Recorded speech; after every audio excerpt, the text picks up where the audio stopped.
What's going on, Buckeye Nation? Matt Werner here with Buckeye Breakdown. This is the 2-minute drill. The stage is set. We're facing off against Texas in the Cotton Bowl and the college football playoff semifinals. Here are 3 rapid-fire things that I think will be the difference in whether Ohio State is playing for a national title or if they're moving on into the offseason. Number 1, everyone is trying to figure out the big question, and that is, how do you stop Jeremiah Smith and Emeka Egbuka? I think that there's a strong likelihood that you may see a similar Bill Belichick type scheme from their defense, where they take a really physical corner like Manny Muhammad and double team him with Andrew Makuba and leave Jahdae Barron, who's an elite boundary corner, one-on-one with Emeka Egbuka.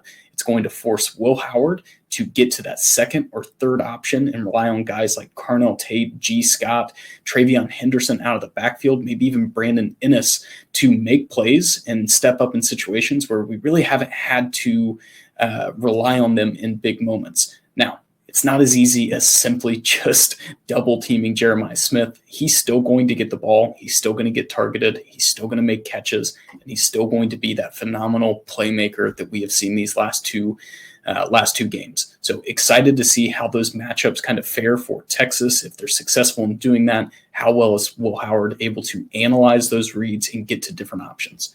Number 2, Ohio State's run defense has been absolutely phenomenal the entire year. They held Oregon to 21 yards on just 15 carries in their last matchup in the Rose Bowl.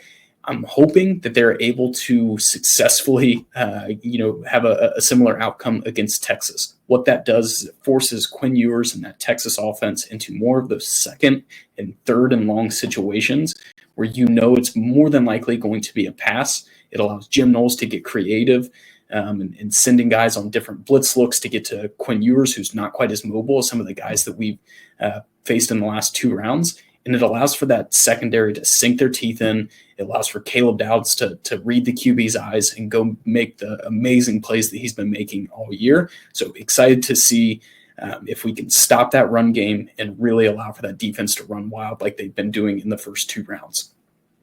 Last thing, the biggest thing Urban Meyer always preached was the importance of special teams. And when you have 2 rosters that are loaded with talent like Texas and Ohio State, it sometimes can come down to who can flip the field better, who can play better situational football, who makes their field goals, who makes their extra points. And those could be the key defining plays in what could be a very tight ball game. So really excited to see how Ohio State builds on their special teams performance against Oregon, where Jaden Fielding's 2 for 2, field goal wise, 5 for 5 extra points. The punt game was really close to having Oregon pinned twice at like the 1 or 2 yard line.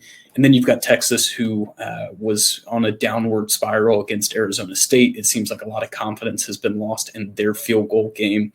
So how does that affect situational football on their side? If it's 4th and 5 at the 25-yard line, does Sarkisian say, hey, Quinn, we need you to go get 5 yards because we don't have the faith that Bert Auburn's going to make a 42-yard field goal?